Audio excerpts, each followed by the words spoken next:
Alô pessoal, tudo bem? Professor Rafael, vamos dar mais uma especificada naquele exemplo que a gente vem trabalhando, vamos incluir mais um elemento para a gente ver como a gente trabalha com a questão do cálculo de média, tá? Vamos embora. Então, o problema vai ser similar ao que a gente desenvolveu nas últimas aulas, ó. Escreva um algoritmo para ler o peso de 4 pessoas, calcular e escrever a média aritmética daqueles que pesam mais de 70 quilos, tá? Anteriormente a gente só pegava e fazia o quê? A gente calculava a quantidade, né, o somatório, o acumulador de todo mundo que tem mais de 70 quilos. Agora a gente quer saber a média e não o acumulado total. Beleza? Mas para a gente saber a média, a gente vai ter que ter mais um elemento que a gente vai ter que calcular. Bom, além do contador para controlar a leitura de 4 pessoas, que a gente vai fazer com for, né, que é o mais óbvio, se a gente sabe a quantidade de vezes que a gente vai repetir uma estrutura, a gente tem que ter um acumulador para somar, né, fazer o somatório do peso das pessoas com mais de 70 quilos e também temos que ter um item novo, que vai ser um outro contador para contar quantas pessoas a gente satisfazem essa condição, né? E aí, a partir daí, a gente consegue fazer a média. Então, é bem similar ao que a gente trabalhou no último exercício, só que a gente vai trabalhar com dois contadores, um para controlar o número de repetições, que vai estar no for, e o outro para contar quantas pessoas satisfazem a nossa condição. Vamos ver como é que fica montando o Chapin. Então, a gente vai ter a quantidade total que vai ser zero, né? E o somatório vai ser zero. A quantidade total de pessoas, né? Que satisfazem a condição e o somatório que vai ser a soma total dos pesos, tá? Esses dois, um contador e acumulador, tem que sempre inicializar. Não se esqueçam disso, inicializamos isso com zero. Depois a gente vai para a nossa estrutura de repetição, então a gente vai variar entre 1 e 4, né? Com outro contador, ainda só para esse contador, então, controla apenas as iterações, né? A gente quer executar as repetições 4 vezes, por isso que a gente sabe que esse é o melhor método, né? Utilizar estrutura de repetição for, tá? Então vai executar 4 vezes tudo que tiver aqui dentro, né? Incrementando de 1 em 1. Vamos ver então o que vai lá dentro de diferença. A gente vai ter a leitura do peso, né? Primeiro vai escrever a mensagem de orientação para o usuário, e depois a gente vai pegar o dado que ele inseriu no teclado e jogar dentro da variável peso, e a partir daí a gente faz aquelas validações. A validação vai ser idêntica ao que a gente trabalhou na última videoaula. O peso, se o peso for maior que 70, a gente vai para a esquerda, se não, ele não faz nada. Indo para a esquerda, aqui ele vai fazer duas coisas agora, que é o ponto diferente da aula anterior, né? E vai acumular, né? Na aula anterior era o acumulador, era o A, agora a gente vai fazer o somador, o somatório, que a gente chamou de S, é a mesma função, vai somar todos os valores que tem, todos os pesos que são maiores que 70, e além disso a gente vai ter um outro contador que vai servir para a gente identificar quantas vezes a gente entrou aqui nesse lado da seleção, né? Para quê? Para depois que a gente ter esse número, quando a gente tiver esse número, a gente tem o total e a gente também tem a quantidade de vezes que tentou e a gente consegue fazer a média, ou seja, fazer a divisão deste valor pela quantidade de vezes que a gente entrou aqui. Por fim, a gente vai ter, após a execução da estrutura de repetição, a gente vai verificar lá se o contador total for maior que zero, a gente vai fazer o cálculo da média, ou seja, o somador dividido pela quantidade total que entrou aqui, e escrever a média. Caso contrário, a gente diz que não há peso acima de 70 quilos, né? Não foi registrado nenhum dado. Isso é importante para a gente evitar a divisão por zero, né? Já que o QT é zero, então inicializado com zero, se a gente entrar aqui e nenhuma pessoa tiver mais de 70 quilos, a gente vai tentar fazer a divisão por zero e pode ocasionar aí um erro, tá? Então vamos fazer rapidamente o nosso teste de mesa para a gente entender o que está acontecendo. Então agora a gente tem QT, que é a quantidade total de pessoas, as variáveis, né? Que mais o S, que é o somador, o somatório, o C, que é o contador que vai controlar as interações, e o peso, né? Que vai ser o dado que vai ser inserido a cada interação que a gente vai ter no nosso for. Então, QT recebe zero, então, beleza. O somador recebe zero também. Beleza, inicializamos as duas variáveis, o somador e o contador que a gente vai utilizar para contar o número de pessoas. Beleza? Entramos então na nossa estrutura de repetição. C recebe 1, então o contador de iterações recebe 1, testo. Se é menor ou igual a 4, vamos ver. Né? 1 é menor ou igual a 4, a gente entra, a gente mostra uma mensagem para o usuário, ele digita um peso, vamos colocar lá 100 quilos lá. Teste. Peso é maior que 70, o valor que está dentro de peso é 100, 100 é maior que 70, é verdadeiro, então eu caio do lado esquerdo. Vou fazer o que? O somador, somatório, um acumulador com S, então S recebe o valor dele que é 0, mais o valor do peso que é 100. Então S agora é 0 mais 100 é 100, beleza. E a gente vai incrementar o contador de quantidade total de vezes que a gente passou aqui. Para a gente saber, né? Bom, passou 1, 2, 3 vezes, nenhuma vez, enfim. QT recebe ele mais 1, QT é 0 mais 1. Beleza, é 1. Ok, volta para o teste. Opa, incremento o C, né? Sempre incremento depois de executar a interação. C recebe ele mais 1, então C vale 2. Testo. C menor ou igual a 4, sim, né? C vale 2. Então, e entra de novo na estrutura de repetição. Aparece a mensagem de digite o peso, o usuário vai ler um peso, vamos digitar, por exemplo, o peso agora 50. Beleza, o peso está com esse valor. Testa, peso maior que 70, falso, né? Isso aqui não é verdadeiro, 50 não é maior que 70. Entro para cá, não faço nada, não acumulo e nem conto mais uma entrada aqui no meu contador. Vou para a próxima rodada, C vai valer ele mesmo mais 1, né? C mais, então vai para 3, 2 mais 1 é 3. Testo, C menor ou igual a 4, então continuo na minha interação. Escreve peso, o usuário digita o peso, vamos botar que ele digitou 60 aqui. 60, de novo, você vai fazer o teste, o peso não é maior que 70, 60 é menor, falso, vem para cá, não conto nada, incremento lá o C de novo, C recebe de mesmo mais 1, vai a 4, C menor ou igual a 4, verdade, né? C menor ou igual a 4. Então, entro, escrevo, solicito para o usuário o peso, né, via mensagem por meio do escreva, lê o peso, ou seja, eu atribuo o valor que o usuário digitou no teclado à variável peso. Vamos pensar que ele botou aqui 80 quilos. E aí vou para a seleção, testo. Peso maior que 70, 80 é maior que 70. Então, eu entro de novo aqui e vou fazer o somatório. Ó.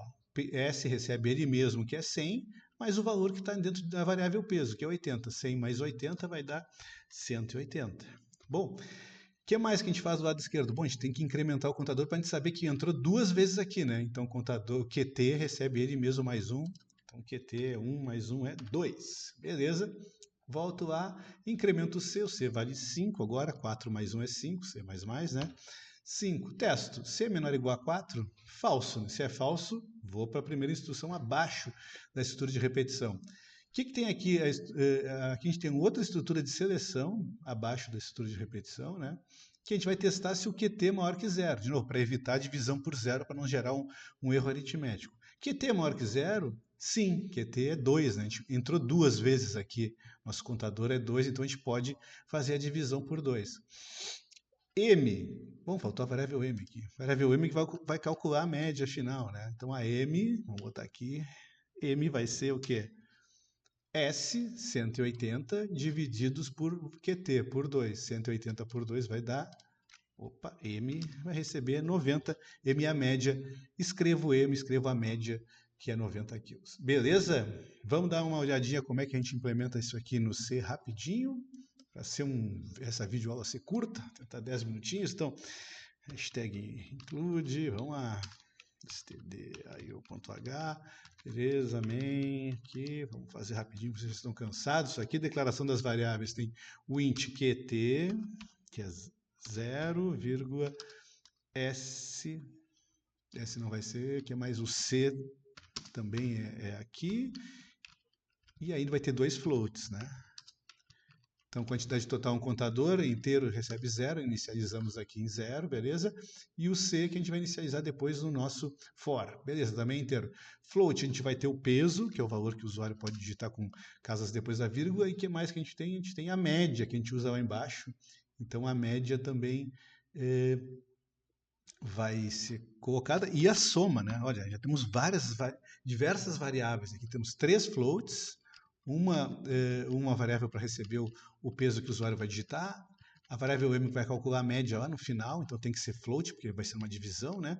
e o S, que é o somatório, né? Então esse S vai poder pegar valores do peso, né, a cada interação, então tem que ser float também. E duas variáveis inteiras, o QT, que vai ser o contador para a quantidade total, ou seja, a quantidade total de pessoas que satisfazem aqui a condição, que é o peso maior que 70, e o contador normal para controlar o fluxo de interações, né? O número de interações que a gente vai executar com a estrutura de repetição. Tá, beleza. O que mais que a gente tem? A gente tem um for, né, pessoal?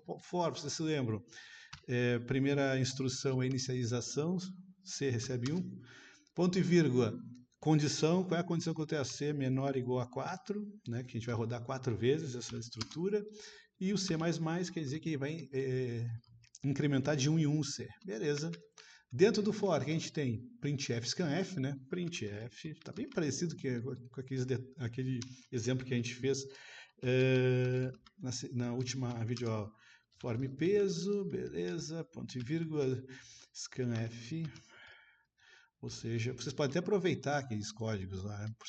%F, estou fazendo do zero aqui para ficar mais claro, peso, ponto e vírgula, beleza, escrevemos a mensagem, lemos o valor, agora a gente vai fazer o quê? Os testes, né? O teste. Se peso for maior que 70, então ele vai fazer o quê? Duas coisas. Primeiro, ele vai fazer o somador, o somatório, né? Vai acumular os dados que a gente está trabalhando. Então, se o peso for maior que 70, a gente acumula esse peso. S recebe ele mesmo mais o peso. E, além disso, que é o item novo, a gente vai ter que ter o QT++, que basicamente é um contador para a gente... a variável que vai contando quantas vezes a gente entrou aqui e somou para poder fazer a média certinho. Beleza? Falso, não tem nada do outro lado. Fechou aqui, não tem mais nada aqui. Saímos da estrutura de repetição. Embaixo da estrutura de repetição vai o quê? Vai um teste, if QT maior que 0. Ou seja, o que isso aqui está garantindo? Bom, estou testando se eu entrei alguma vez aqui, né? Se eu entrei alguma vez aqui, o QT deixa de ser 0 e eu posso fazer a divisão com o QT como denominador. Então, se QT for maior que 0, quer dizer que eu entrei. Então, calcula a média. A média recebe soma divididos por QT. O somatório que a gente foi acumulando aqui, né, divididos pelo QT para nos informar a quantidade de vezes que a gente entrou. Beleza. E por final, printf. Printf é aqui, pessoal, a média, né? Média, 2 pontos, %F, vamos botar 1.2, duas casas depois da vírgula. Qual é o dado que eu vou jogar aqui? É o M, né? É a média que eu calculei. Ponto e vírgula. Aqui nós temos um else, né? Caso contrário, no falso, não há. A gente vai só escrever um printf dizendo que não há, não foi lido peso, né? Não há peso, não temos peso acima de 70 quilos. Beleza, tira o Mzinho aqui. Tá aqui, pessoal, tá aqui o nosso algoritmo, né? O programinha C que reproduz esse algoritmo. Vamos testar aqui rapidinho. Mudar o tipo de arquivo, teste aqui, exemplo, média. Salvar. Vamos rodar agora. Executar, compilar, executar. Vai rodar aqui, vamos ver se não teve nenhum erro de compilação. Aparentemente não. Vamos lá. Iniciou a rodar, vamos ver, informe o peso, sei lá, 100, informe o peso da segunda pessoa, que para não contar 50, informe o peso da terceira pessoa, vamos lá, 90, informe o peso da terceira pessoa, vamos botar que ele também passou, não, quanto é que é 70, né? 80, então vai dar 100 mais 80 mais 90 e vai ter que dividir por 3 aí. 100 mais 90, 190. 190 mais 80, 270. 270 divididos por 3, que vai rolar os 90 aqui. Beleza? Tranquilo, pessoal. Vamos executar mais uma vez para simular quando não houver peso acima de 70 quilos, né? Então vamos botar a galera com menos de 60, depois, deixa eu aumentar a letra, 60, depois 50, 10, sei lá, 7, depois 9 quilos. não temos apenas pesos acima de 70 quilos, então não foi possível fazer o cálculo. Beleza? Pessoal, comprometido, essa videoaula foi bem mais curtinha, mais pontual, só para a gente introduzir a questão da média, tá? Então vocês podem fazer cálculo de média e vocês viram que a gente já tem diversas variáveis que a gente está utilizando, dois contadores, uma variável, deixa eu voltar, são dois contadores, uma variável para calcular a média, outra variável só para receber os dados que são entrados pelo usuário, enfim, o somador para ir acumulando. Então, agora vocês já podem utilizar diversas variáveis para ir construindo os algoritmos, montando os algoritmos e criando, desenvolvendo os programinhas de vocês, tá bem? Valeu, pessoal, um abraço, até a próxima.